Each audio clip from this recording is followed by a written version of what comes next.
Wow! So ito guys 'no, saluhin niyo yung mga biyaya, saluhin niyo yung mga blessings. Kasi for some of you talagang may mga magagandang, blessings pagdating sa kaperahan, mga kapiksi. May mga bayad na dadating sa inyo kung may mga umutang sa inyo guys, maaari silang magbayad sa inyo kung merong mga delayed, kunwari incentive or mga bonus, mga delayed na bayad sa inyo, dadating yan, sa inyo mga kapiksi. So mare-release yung mga dapat na para sa inyo, guys. So ito i-claim niyo na 'to guys, sa comment section yung mga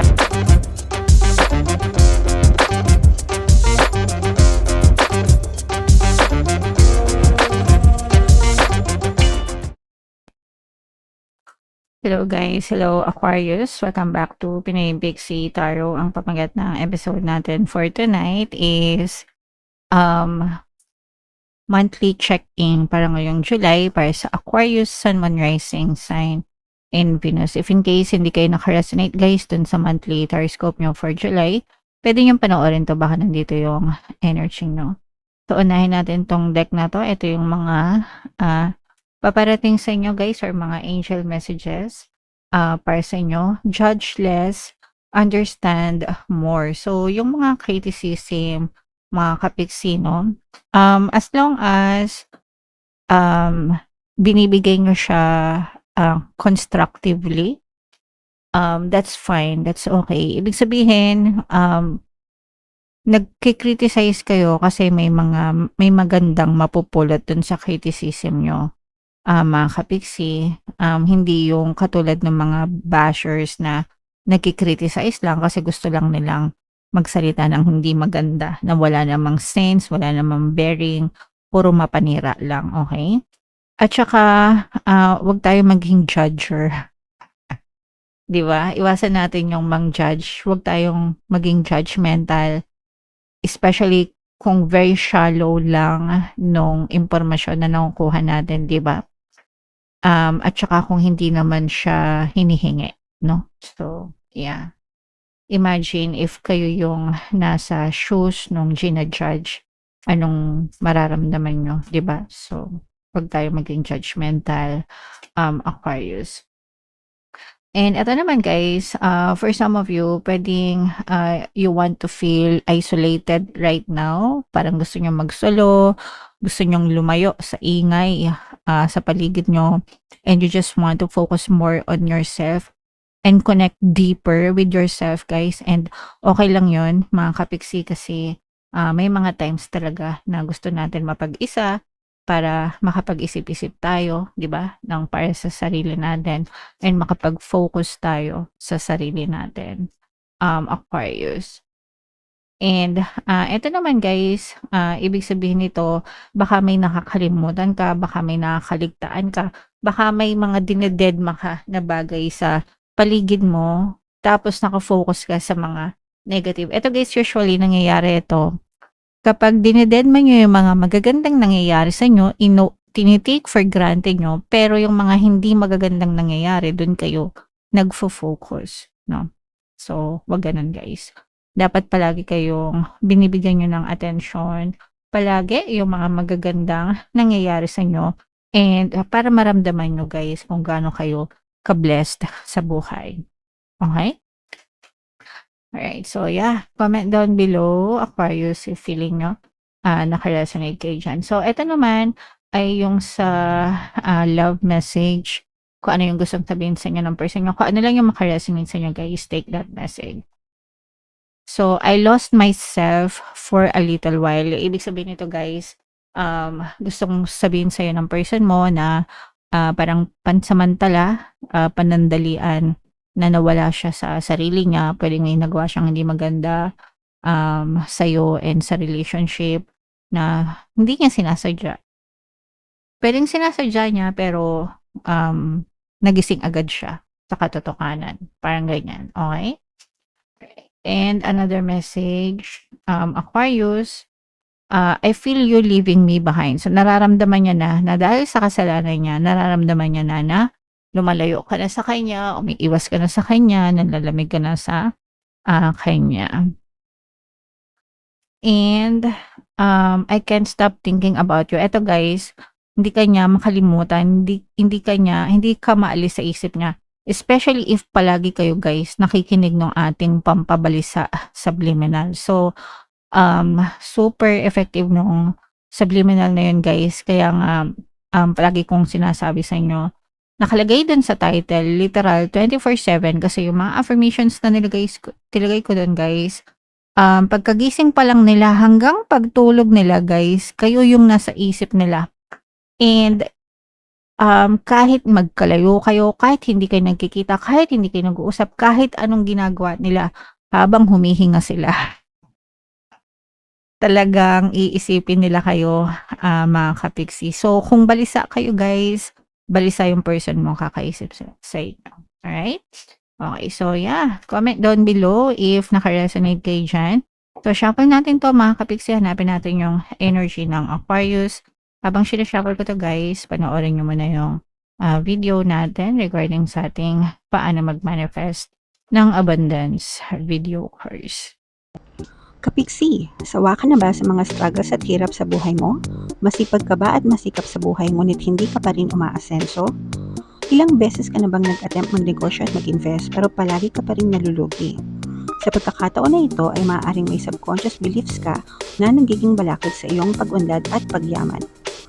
Introducing, paano mag-manifest ng abundance video course. Dito ay matututunan mong ma-overcome ang mga balakid mo para tuluyan ka ng umunlad, umasenso, sumagana, maging matagumpay, successful at maswerte sa iyong kabuhayan, pera, trabaho, negosyo, salapi at kaperahan ng bonggang-bongga. Dali, mag-send na ng email sa pinoypixitaro@gmail.com at simulan na ang iyong pagyaman ngayon. Alright, so sa lahat ng gusto mag-avail ng course guys, meron tayong paano mag-manifest ng abundance video course, paano mawala ang third party, at magkaroon ng harmonious na relationship, paano pabalikin si ex or vice breakup. Sa mga interesado guys, mag-send lang kayo ng email sa pinoypixitaro@gmail.com. And sa mga naghahanap ng pampaswerte guys, meron tayong money shaker chart and guys, no, super liit na bote pero super effective, super powerful, inaalog to guys. At saka ito, ang dami nang sumakses, kaya kung gusto nyo rin sumakses dito, ito yung ating WhatsApp number, chat nyo lang ako dyan guys. So, Aquarius kayo ay represent ng Queen of Swords, kung ano lang yung makaresonate guys, take that message. So, ito guys, no, ito yung for some of you, maaari kayo magkaroon ng kaaway, gulo, sa paligid nyo. Mag-ingat kayo guys. At saka wag kayong mainitin ng ulo, no? So, wag kayong magpadalos-dalos, wag kayong basta-basta magbitaw ng mga salita na makakasakit sa kapwa nyo, baka mag-backfire sa inyo, mga kapiksi, and don't be too emotional. Guys, palaging panatilihin yung pagiging kalmado para maging ma-okay yung mga sitwasyon nyo, Aquarius. And for some of you naman guys, ito I'm sensing na for some of you, somebody will be reconnecting with you. Guys, ibig sabihin may mag-approach sa'yo, may maaari kang maka-receive ng mga unexpected text or chat from another person na parang gusto maging malapit sa'yo, ganyan. Yeah, so open yourself. Although, sabi nga natin dito kanina guys, no, gusto nyo i-isolate yung sarili nyo, pero it doesn't hurt na maging friendly din kayo with other people, mga kapiksi. And this is an earth sign energy, guys, Capricorn, Taurus, Virgo. For some of you, maaaring may earth element kayo sa inyong natal chart, or you may be dealing with another earth sign. Ito guys, I'm sensing na parang for some of you, mas nakikilala nyo yung sarili nyo, no? And mas natututo kayong maging humble. So pinapractice nyo yung humility, guys, no? Yung humility, and dapat naman talaga ganun, no? Kahit regardless, kahit na gaano kayo ka-successful sa buhay, and kahit gaano kadami yung achievement nyo, dapat palagi pa rin tayong humble at all times, Aquarius. Wow, so ito guys, no, saluhin nyo yung mga biyaya, saluhin nyo yung mga blessings, kasi for some of you talagang may mga magagandang blessings pagdating sa kaperahan, mga kapiksi. May mga bayad na dadating sa inyo, kung may mga umutang sa inyo guys, maaari silang magbayad sa inyo. Kung merong mga delayed kunwari incentive or mga bonus, mga delayed na bayad sa inyo, dadating yan sa inyo, mga kapiksi. So, marirelease yung mga dapat na para sa inyo, guys. So, ito i-claim nyo na to guys sa comment section, yung mga bayad ganyan-ganyan. Kung meron may mga utang sa inyo guys, pwede niyong pakinggan yung subliminal natin na pampabayad ng utang.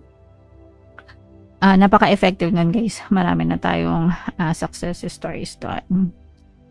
Okay, and ito naman, for some of you guys, parang nandun kayo sa, kaya nyo ina-isolate yung sarili nyo kasi di ba kanina sabi natin, you're isolating your self. Parang nandun kayo sa deep searching, no? Parang may hinahanap kayo or may inaalam kayo or nire-rediscover kayo sa sarili nyo, mga kapiksi. Okay, and okay lang yan minsan. May mga times talaga na aabot tayo sa ganyan na ako ba to? Gusto ko ba to? Ano bang gusto kong mangyari? Ano bang gusto kong gawin? Yung mga ganun. Okay? Habang tumatanda, tsaka natin nare-realize yan, guys. Okay? Alright. And eto guys, this is a reminder for some of you na baka may mga opportunities na dumadating sa inyo pero hindi nyo napapansin kasi masyado kayong nakafocus sa kanigahan.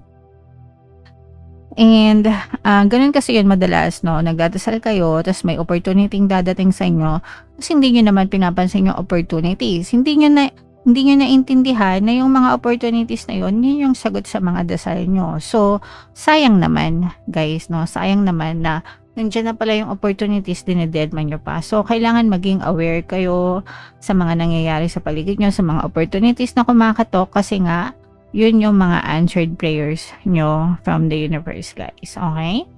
Alright. And for some of you, no, again, una, wag kayo maging judgmental, mga kapiksi. Kagaya nung mensahe sa inyo kanina. And for some of you, kailangan meron din kayong work-life balance, no? Hiwalay nyo yung sarili nyo. Kapag oras ng trabaho, kapag tapos na yung trabaho, personal naman. So, kailangan balance para hindi kayo masyadong ma-stress, mga kapiksi. Kasi may ibang tao na yung trabaho nila, dala-dala pa nila hanggang pag-uwi nila sa bahay. Yung iba naman, yung problema nila sa bahay, dala-dala nila sa trabaho. Diba? So, balat sa inyo lang, Aquarius. And, ito naman guys, no, for some of you, paldo-paldo, no, yung iba sa inyo, may mga makikita kayo na mga magagandang resulta ng mga bagay na tinanim nyo, mga kapigsing. And for some of you, I'm also sensing na pagdating sa kaperahan, trabaho, negosyo, may mga tao na nagre-reach out para tulungan ka. Okay? And you are also working with other people. Kumbaga, yung success mo pagdating sa pera, for some of you, hindi yan dahil sa sarili mo lang. Pwedeng may effort ka, syempre, kumbaga mga 90% effort mo, pero wag mong kalimutan yung 10% na effort din mula sa ibang tao, mga kapiksi, okay? Or pwedeng 50-50. Pero ibig sabihin guys, you're not alone. May mga taong tumulong sa'yo, so be grateful for them. And this is fire sign energy, Aries, Leo, Sagittarius. For some of you, maaaring may fire element kayo sa inyong natal chart or you may be dealing with another fire sign. Ibig sabihin nito guys, do not forget your passion, no? Do not forget yung motivation nyo sa buhay, yung inspiration nyo, kung bakit nagsisikap kayo. Okay? Alright, so lahat ng mga magaganda dito guys, i-mind nyo na sa comment section and comment down below if naka-resonate kayo. So, bunot lang tayo ng isa pang additional na mensahe para sa inyo. Give yourself much more credit, no? Deserve mo. Kumbaga, deserve mo to feel proud of yourself, guys. Dahil sa kasipagan mo, kung ano yung mga na-achieve mo sa buhay, yung mga success mo, mga kapiksi, no? Bigay mo yan sa sarili mo. Deserve mo yan. Yung mga credit na yan, guys. Pero wag naman to the point na maging hambog, no? Kasi iba naman yung sobrang hambog na pinagyayabang na lahat, diba? Wag naman ganon.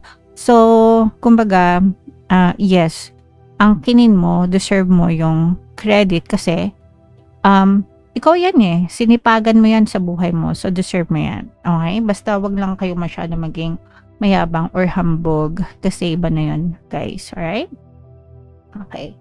So, comment down below, Aquarius, if feeling nyo nakaresonate kayo dyan. And lahat ng mga magaganda, guys, i-mind nyo na sa comment section. And for more tarot readings, ito yung playlist nyo. Ito naman yung ating success stories ng paano mag-manifest ng abundance video course. Panoorin itong video natin guys about money shaker jars. Thank you for liking, sharing, and subscribing. See you next time. I love you all guys. Have a nice day. Bye-bye.